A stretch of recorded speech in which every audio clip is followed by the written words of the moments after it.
Nous pouvons beaucoup parler de Dieu, déclarer ce qu'il est et conclure que nous témoignons pour lui, mais toutes ces paroles ne sont d'aucune utilité. Nous pouvons dire ces choses des dizaines et des centaines de fois. Malgré cela, le témoignage dont nous parlons ne peut être donné par l'homme. Il doit procéder de Dieu lui-même. S'il ne parle pas, il n'y aura pas de témoignage. Comprenons bien l'importance. Si Dieu ne décide pas de dire ce qu'il est, qui peut témoigner alors à sa place? Nous pouvons parler sans cesse, mais ce ne sera d'aucune utilité, car c'est nous qui parlons. À moins que Dieu ne parle, tout n'est que vanité. Pour illustrer ce fait, supposons que nous devions témoigner en faveur de quelqu'un devant une cour de justice. De quelle valeur seront nos paroles si, malgré notre éloquence, la personne concernée garde le silence et n'exprime rien du tout? Le témoignage de Dieu, c'est Dieu parlant de lui-même, et s'il ne dit rien, il n'y a pas de témoignage. Ainsi donc, témoigner pour Dieu nécessite que l'homme soit en contact avec Dieu lui-même, afin de dire les paroles que Dieu désire prononcer. Ce n'est qu'après que Dieu se soit révélé et fait connaître à lui qu'un homme peut en parler. Ce n'est que lorsqu'il a été en contact avec cette réalité obtenue qu'il peut ouvrir sa bouche et témoigner pour Dieu. S'il n'en est pas ainsi, il n'a pas de parole et en conséquence, pas de témoignage à donner.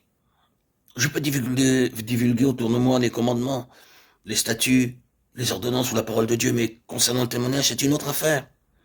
Ce qui procède de l'homme, ce sont des commandements, des statuts et des ordonnances et des préceptes. Mais le témoignage demeure en Dieu.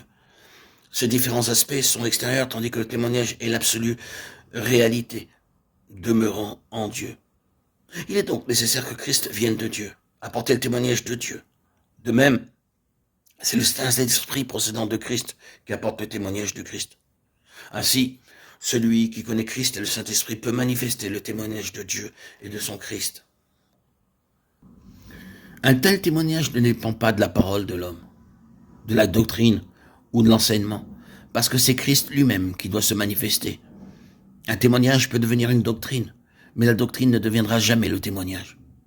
Quand le témoignage est apporté aux hommes, il peut être perçu comme un commandement auquel ils doivent obéir. Cependant, ce commandement n'est pas le témoignage. Ce témoignage est quelque chose de totalement différent de ce qui est communément appelé témoignage. Nous disons souvent que nous ne pouvons témoigner d'une chose dont nous n'en avons pas l'expérience. Cependant, nous comprenons bien que même l'expérience est trop limitée pour pouvoir être comparée à ce témoignage. Car ce témoignage est plus qu'une question d'expérience, il concerne le Seigneur lui-même. Du côté de l'homme, le témoignage est en effet l'expérience. Toutefois, ce terme expérience est loin d'être approprié lorsque nous parlons du témoignage. Le témoignage étant une question touchant le Seigneur, lui seul peut réellement témoigner de ce qu'il est. Nul n'est plus grand que Dieu, il est le seul donc à pouvoir apporter le témoignage de lui-même.